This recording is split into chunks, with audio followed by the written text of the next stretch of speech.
Welcome back to Witness Stories. This story I call Missing Time. So I recommend that you keep a diary of special events in your life. Like me, maybe you want to have things to tell your grandchildren. Or maybe you might have to go back and look at it when you learn more about the world.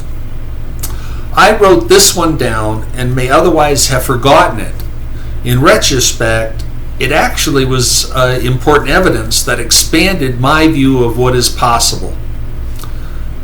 I was in the armed forces, the Air Force, from 1972 to 1976.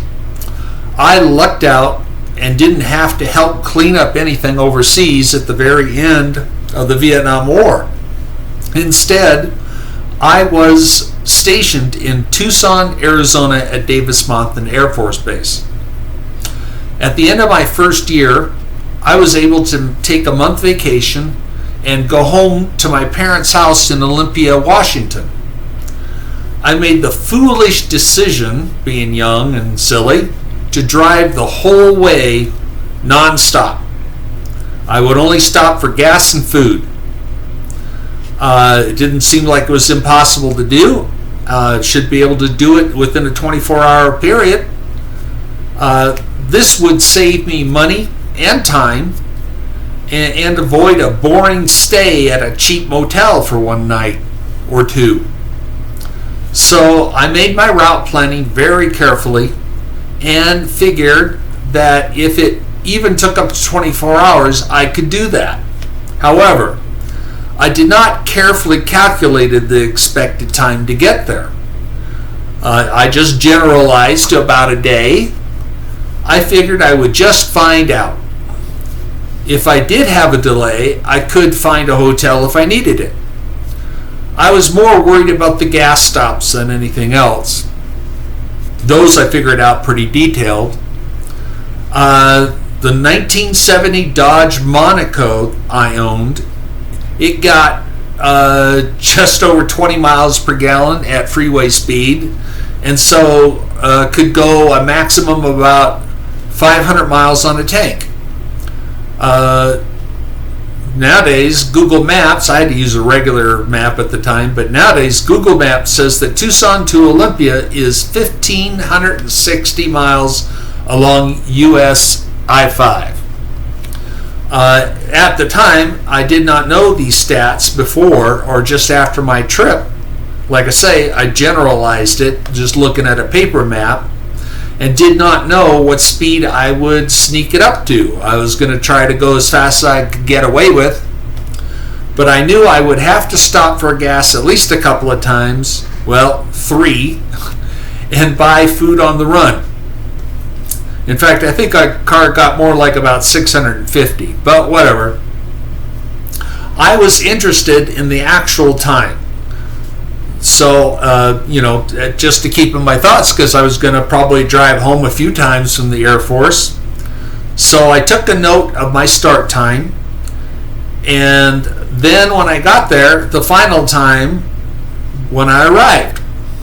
But during the trip, at one point during the drive, my mind seemed to have gone into auto drive mode, and I didn't remember anything from Bakersfield until starting just after I filled my tank up until later. Well, okay, at Bakersfield, I filled up my tank there, and until later when I was shaken awake by the shock of passing a California police car, a patrol car, on the California northern border on I-5. That period of time, by the look of the maps, what I calculated it later, from Bakersfield up to the northern California border, could be up to about 10 hours of drive. That's important to keep in mind for the rest of the story. I had never experienced a mind state like that before when I woke up passing the patrol car. But I decided I could keep going, but I would have to be more serious and use the radio plus any other method available to keep me awake. Yep, young and dumb. The total time when I got there calculated out to 14 hours. It was a 14-hour drive and plus a handful of minutes.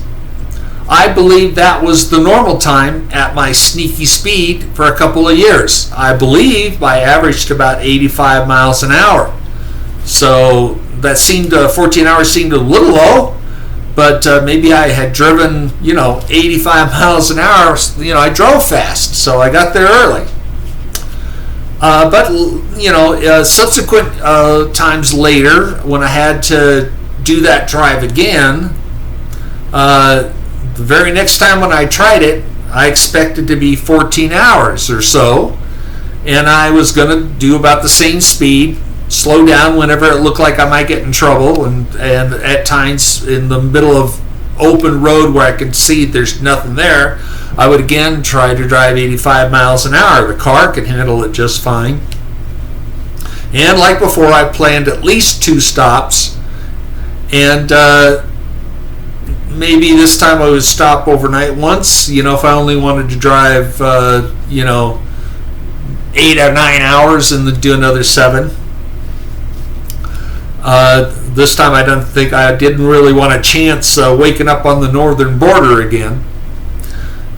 But that time, the very next time, the actual drive time that time event was over 22 hours of actual drive time. I did it the same way, plus a little more time than that for 3 stops.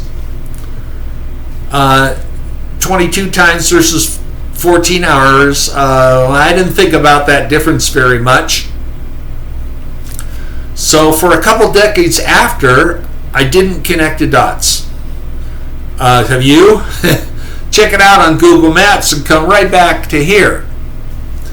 So I drove it maybe 3 more times, and always over 22 hours, sometimes 24 of actual road time. Add a little more for the stops. In more recent years, when I was married and driving from Olympia to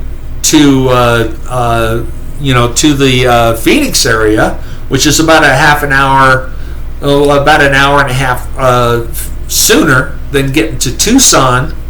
Again, that time I didn't take the luxury of driving 85. It took me 24 hours. 24 hours to do that road. Back in the 1970s, it was not a crowded freeway between the cities. I would have driven between 75 and 85 along that route, so that calculates out to about 19 hours and 25 minutes.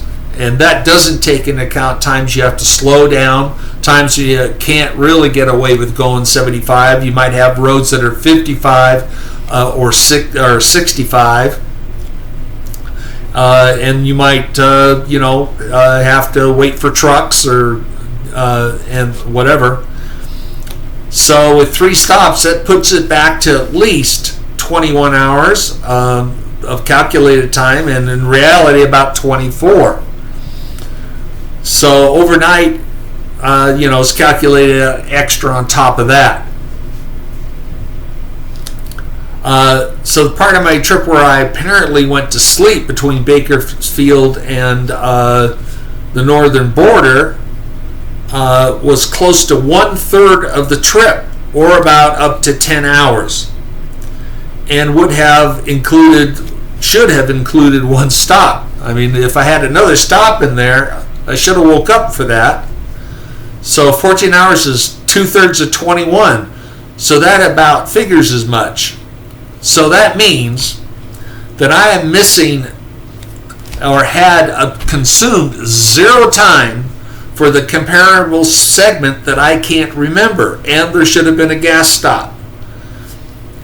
Because someone or something it's obvious that someone or something was nice enough to put me at the northern border to California after I zonked out in Bakersfield. According to other UFO stories, people can, and their whole car, can be picked up en route. It's claimed that that has happened before. I've never done a regression on that event. That might be pretty interesting to find out if there was anything in there. But there's no way I can make that drive be as short as 14 hours without something going on. So I don't know that it looks like I'm not really missing time. What I am, in terms of like more time happened than what you expect, I'm missing distance. Somehow, it took me 10 hours less along 10 hours of drive that I don't remember at all. So anyway, I am curious. Would a hypnotic regression reveal anything? Who knows? I might do that someday. For your part, if you wanted to, you might get an experience like that. If you do, write the thing down. If you ever figure that you were missing time, write it down. And also, when you go places, take note of how much time you expect to take, and take note of how much time it did take. It might be very enlightening.